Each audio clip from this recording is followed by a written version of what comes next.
Puluhan warga Sumsel tebudi oleh wong yang mengatasnamakan program makan bergizi gratis atau MBG. Para korban diiming-imingi keuntungan besar sampai mengalami kerugian mencapai ratusan juta rupiah.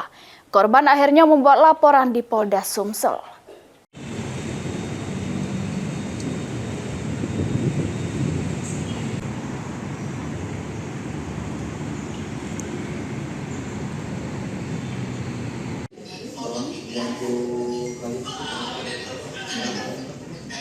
Melalui kuasa hukumnya, 25 warga Sumsel membuat laporan di SPKT Polda Sumsel ngelapor ke wong bernama Sutio Putra Gentakarya yang disebut sebagai perwakilan mitra bakul digital.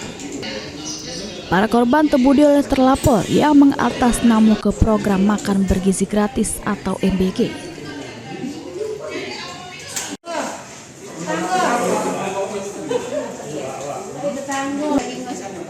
Terlapor mengiming-imingi para korbannya untuk melok terlibat juru program pemerintah tersebut dengan keuntungan besar.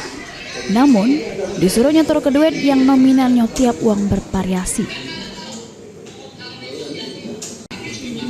Sesudah puluhan korban sudah mempersiapkan dapur sama peralatannya, terlapor malah ngilang. Akibatnya, para korban mengalami kerugian dengan total mencapai 458 juta rupiah. Ada dijanjikan setelah mereka ini memberikan itu dapat top up, nanti mereka dapat dana dari pemerintah itu mendapat 3 miliar. Sama dengan MBG kita inilah kira-kira.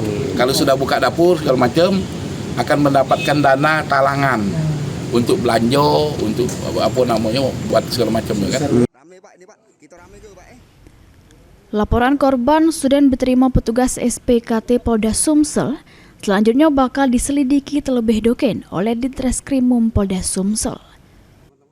Polda Sumatera Selatan saat ini masih mempelajari. Setelah menerima laporan ini, kemudian nanti akan melakukan penyelidikan lebih lanjut untuk bisa nanti mengungkap laporan dari para korban tersebut.